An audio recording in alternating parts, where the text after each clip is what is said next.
Vamos a sumergirnos en una de las doctrinas más profundas y, la verdad, más fascinantes de la fe cristiana, la humanidad de Cristo. Es una de esas ideas que a primera vista parece una contradicción, pero como veremos a través de la exposición del doctor Samuel Pérez Millos, es el mismísimo corazón del Evangelio. Y aquí es donde la cosa se pone interesante, porque nos topamos con una paradoja increíble. A ver, ¿cómo puede el creador del universo, que está fuera del tiempo, que es eterno, de repente entrar en la línea del tiempo de su propia creación? Suena imposible, ¿verdad? Pues vamos a analizarlo.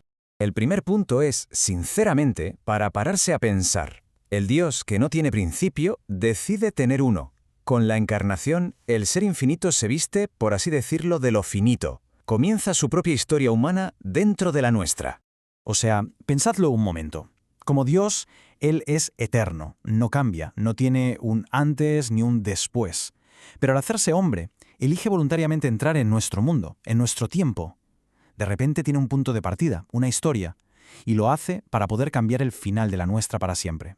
Y ojo, que esta idea no es nada nuevo, ¿eh? Ya en el siglo V, en el año 451, la Iglesia primitiva tuvo que enfrentarse a este misterio para definirlo bien. Y su conclusión, lo que hoy conocemos como el Credo de Calcedonia, se convirtió en una pieza clave para entender quién es Jesús. Fijaos qué potente. Este credo histórico lo deja clarísimo. Cristo es plenamente Dios y a la vez plenamente hombre.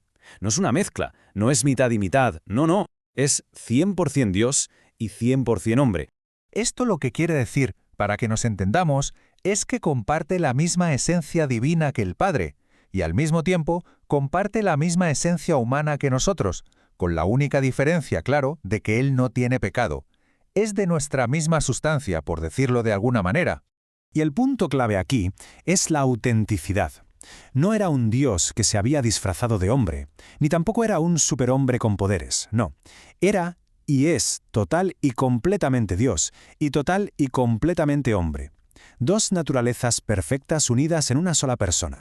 Bueno, ¿y qué dicen las Escrituras sobre cómo ocurrió este acontecimiento tan increíble? Vamos a verlo.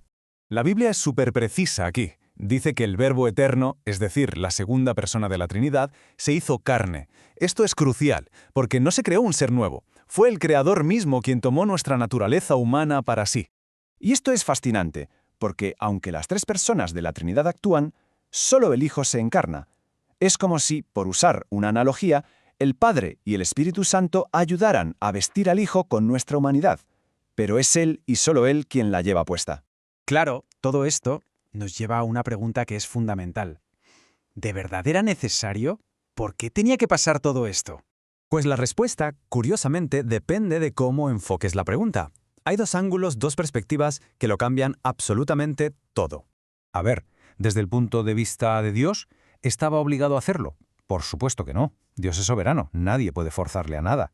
Pero desde el punto de vista de su plan de salvación, ¿era necesario? Absolutamente sí. Fue el camino que Él mismo, en su libertad y amor, diseñó para poder redimirnos. Y es que la lógica teológica aquí es impecable. Un pecado cometido contra un Dios infinito genera una deuda infinita. Por lo tanto, solo un pago de valor infinito podría saldarla. Ni un ser humano, ni un ángel, nadie podía hacerlo. Solo podía hacerlo Dios mismo hecho hombre. Pero vamos a profundizar un poco más porque los detalles del nacimiento de Cristo son una maravilla. Resolvieron un problema hereditario que parecía no tener solución. Y es que este milagro no fue solo para cumplir una profecía. No, fue una solución de ingeniería divina, si me permitís la expresión. Era la única manera de unir dos requisitos del linaje del Mesías que parecían incompatibles. Y aquí vemos la genialidad del plan de Dios. Mirad, a través de José, su padre legal, Jesús hereda el derecho al trono del rey David. Pero, como no era su hijo biológico, esquivó una antigua maldición que pesaba sobre la descendencia del rey Jeconías, que les prohibía reinar. Al nacer de María, que sí era del linaje de David, cumplió el requisito de sangre, simplemente perfecto. Y ya para ir terminando vamos a conectar todo esto con nosotros. ¿Por qué todo esto es tan vital para nuestra fe hoy? Es que tenía que ser así, para poder ponerse en nuestro lugar. Para representarnos, tenía que ser uno de los nuestros. Un ángel no podía morir por un humano, ni un animal tampoco. Tenía que ser un hombre perfecto quien pagara por la humanidad. Y esto es muy importante. Su misión de rescate fue específica para la humanidad. No vino a salvar a los ángeles caídos, sino a nosotros.